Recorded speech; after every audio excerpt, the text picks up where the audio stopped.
Bonjour, alors je vous propose maintenant donc de nouveau de faire une analyse orthographique d'un texte. Donc c'est une dictée du Balfroid, donc avec beaucoup de complexité vraiment très intéressante à aborder, à analyser, encore une fois, une dictée très très riche au niveau orthographique. Pour que durent les générations. Donc je vous rappelle qu'en temps normal, je vous inviterai à d'abord lire le texte en entier. Donc n'hésitez pas, si maintenant vous le souhaitez, vous faites une pause au niveau de la vidéo et vous lisez le texte en entier pour d'abord avoir une vue d'ensemble du texte, mais aussi être sûr que vous avez bien compris chaque mot du texte. Pour que durent les générations.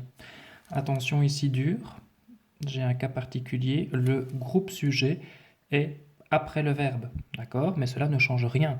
Le sujet du verbe dur reste les générations. Par conséquent, dur est à la troisième personne du pluriel. Je n'oublie surtout pas ENT. Dans notre capitale, ont été proposées 1000 façons de faire durer notre planète. Alors même cas de figure, 1000 façons de faire durer notre planète, tout ça c'est le groupe sujet. Même s'il est après le verbe, cela ne change rien, d'accord? Donc le verbe sera la troisième personne du pluriel et proposé dans ce cas-ci, qui est le participe passé employé avec être, sera donc accordé avec le sujet, dans ce cas-ci féminin pluriel. Attention aussi, petite particularité avec 1000, je vous le rappelle en passant ici, 1000 est toujours invariable, d'accord? Donc même si maintenant j'avais dit 15 000 façons de faire durer notre planète, 4 000, 10 000, peu importe, même si j'avais multiplié 1000, ça n'aurait rien changé, 1000 est toujours invariable, donc toujours un E à la fin et jamais, jamais de S. Alors, il faut à tout prix changer les mentalités, d'accord? Ici, n'oubliez pas le A avec accent, puisque dans ce cas-ci, je ne peux pas le remplacer par AV. Donc il faut à tout prix changer ER puisque c'est l'infinitif. Les mentalités, bon, S, ça va de soi. CC, n'oubliez pas, c'est l'infinitif également, donc ER. De s'installer, de nouveau infinitif, donc ER. Dans des habitudes néfastes. Néfaste, adjectif épithète, pour information. Donc je vous rappelle que l'adjectif s'accorde toujours avec le nom auquel il se rapporte. Dans ce cas-ci, habitude féminin pluriel, néfaste sera au féminin pluriel. Maintenant, je ne rajoute pas de E puisqu'il se termine déjà par un E. Donc dans ce cas-ci, je ne fais que rajouter un S. Dès le plus jeune âge, nous devons être conscientisés par rapport à nos petits actes de chaque jour. Dès le plus jeune âge, attention, l'accent circonflexe sur âge, nous devons être conscientisés. Conscientiser, dans ce cas-ci, va s'accorder avec nous. D'accord? Alors, je ne sais pas ici si le nous est un groupe d'hommes ou de femmes. Maintenant, au vu du texte, nous, c'est un petit peu au sens large, donc nous les humains, sous-entendu. Donc, par conséquent, le masculin l'emporte. Conscientiser sera au masculin pluriel, donc ES. Par rapport à nos petits actes de chaque jour, n'oubliez pas ici, accent sur le A, je ne peux pas dire AV. Alors, petit, adjectif épithète, de nouveau, l'adjectif s'accorde avec le nom auquel il se rapporte. Dans ce cas-ci, acte est au masculin pluriel, petit sera au masculin pluriel, de chaque jour. Les déchets que vous avez jetés en rue plutôt qu'à la poubelle resteront là et défigureront le paysage. Alors, plein de choses analysées ici, hyper intéressantes. Premièrement, je vous rappelle qu'ici, on est face à un participe passé qui est employé avec l'auxiliaire avoir. D'accord? Donc là, vous avez jeté quoi? Les déchets. Le complément direct est avant le participe passé. Par conséquent, je vais accorder mon participe passé. Donc les déchets masculin pluriel. Jeter sera au masculin pluriel. En rue, plutôt. Alors ça, c'est quelque chose qui m'intéresse beaucoup. Plutôt. Je vous rappelle qu'il y a deux façons d'écrire plutôt. Premièrement, j'ai le plutôt en deux mots, donc plus tôt, qui en fait est l'équivalent de plus tard. D'accord? Donc je serai là plus tôt, sous-entendu, je serai là à 8 heures, plutôt que de venir à 9 heures. D'accord? Donc je serai là plus tôt que l'heure qui avait été convenue, par exemple. Ça va? Alors à ne pas confondre ici avec l'autre plus tôt, qui lui s'écrit en un mot. D'accord? Et alors cet autre plus tôt, lui, il peut être remplacé par au lieu de. D'accord? Alors attention, parce que dans beaucoup de circonstances, en fait, on peut l'écrire des deux façons. D'accord? Les deux façons sont tout à fait possibles. Donc là, c'est à vous de voir justement le sens du texte pour voir c'est quel plutôt que vous allez utiliser. D'accord? Donc je vous ai remis ici deux exemples. N'oubliez pas que le plutôt en deux mots, je peux le remplacer par plus tard. Et le plutôt en un seul mot, je peux le remplacer par au lieu de. Alors ici, prenons un exemple, d'accord? Je serai là plus tôt.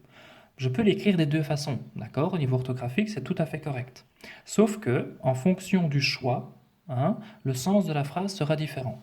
Je serai là plus tôt, donc là je sous-entends que je fais un lien avec l'heure, d'accord? Le temps, donc je serai plus tôt hein, que l'heure qui avait été convenue. Si maintenant je vous dis je serai là plus tôt en un seul mot, et que je l'écris comme ça en un seul mot, ça veut dire en fait que je serai là plutôt que là. Je serai là au lieu de là. D'accord? Autre exemple ici, donc plutôt en un seul mot qui veut dire au lieu de. Cette semaine, j'irai au Colruyt plus tôt ou plus tôt. Alors si maintenant je vous dis cette semaine, j'irai au Colruyt plus tôt et que je l'écris en un mot, ça sous-entend j'irai au Colruyt plus tôt qu'au Cora. D'accord? Je prends un exemple. Si maintenant j'écris plus tôt en deux mots, ça veut dire cette semaine, j'irai au Colruyt plus tôt. Sous-entendu, cette semaine, j'irai au Colruyt à 8 heures, alors que d'habitude, je vais à 9 heures. D'accord? Donc attention, souvent, les deux écritures sont possibles, donc à vous de voir justement le sens de la phrase. Alors, donc en rue, plus tôt, donc dans ce cas-ci, c'est au lieu de. Hein, d'accord? Donc les déchets que vous avez jetés en rue, au lieu de les jeter à la poubelle, donc dans ce cas-ci, c'est le plus tôt en un seul mot. Alors, hop, A, je ne peux pas remplacer par AV, je mets donc un accent. Resteront, attention, on a déjà abordé. Hein, ici, donc, c'est surtout pas le verbe conjugué avec nous, hein, pas du tout. D'accord? Dans ce cas-ci, on parle toujours des déchets. Donc, par conséquent, troisième personne du pluriel. Resteront, ça sera donc à la troisième personne du pluriel. Donc, c'est le on, O-N-T. Donc là, attention, je peux remplacer par ici. Hein, donc, resteront là, resteront ici. Donc, je mets un accent sur le A. Et défigureront, idem, dans ce cas-ci, ce n'est pas du tout un verbe conjugué avec nous, c'est le verbe à la troisième personne du pluriel, donc ONT. Le paysage. La mise en garde des citoyens, adultes pourtant, hein, donc ce sont les citoyens qui sont adultes, donc je mets un S, s'avère nécessaire. S'avère, c'est la mise en garde qui s'avère. Donc troisième personne du singulier, s'avère à la troisième personne du singulier. Les cellules familiales et les institutions scolaires doivent vraiment faire l'effort d'éduquer. Donc les cellules familiales, familial est un adjectif qui s'accorde avec cellule, donc féminin pluriel, familial, féminin pluriel. Et les institutions scolaires, idem avec institution. Doivent, troisième personne du pluriel, hein, puisque ce sont les cellules familiales et les institutions scolaires. Vraiment, je vous rappelle que l'orthographe ici de vraiment, d'accord, donc je prends l'adjectif vrai, qui se termine par une voyelle, je rajoute donc directement le ment, vraiment.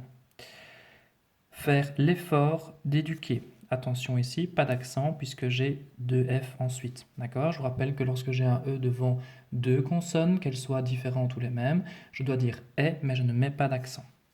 Éduquer, ER, c'est l'infinitif. Certaines écoles, au pluriel, ont déjà créé un coin de verdure en leur sein.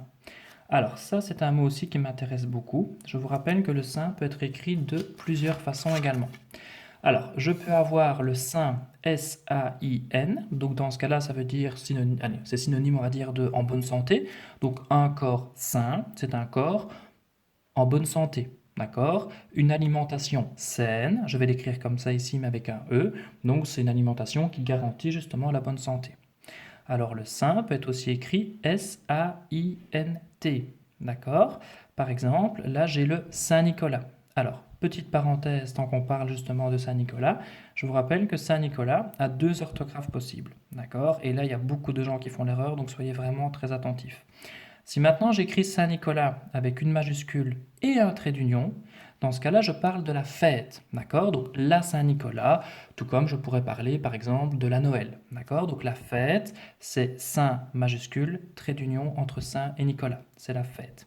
Si maintenant je parle de Saint-Nicolas, donc par conséquent le monsieur qui vient avec sa barbe en classe le 6 décembre, d'accord? Dans ce cas-là, je parle en fait de Saint-Nicolas, sous-entendu Monsieur Nicolas. Sauf qu'entre-temps, il était reconnu saint, donc on ne l'appelle plus Monsieur Nicolas, mais on l'appelle Saint-Nicolas, d'accord? Donc si je parle de la fête, majuscule, trait d'union. Si je parle du monsieur, saint, avec une minuscule, sauf s'il est en début de phrase évidemment. Ensuite, un espace, mais pas de trait d'union, et Nicolas.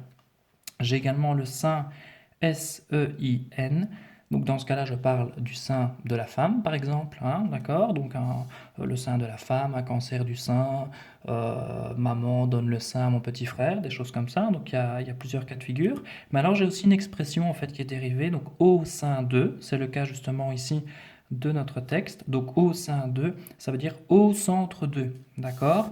Donc ont déjà créé un coin de verdure en leur sein, donc c'est-à-dire en leur milieu, sous-entendu. Ça va? Et alors on a aussi parfois dans certains cas de figure, mais très rares, et on va même dire plus dans le contexte juridique, donc on ne va pas en parler aujourd'hui, sein, S-E-I-N-G, mais encore une fois, ça c'est quelque chose que l'on retrouve assez rarement et quasi que dans le secteur juridique. Donc ça c'est quelque chose que vous aborderez plus tard.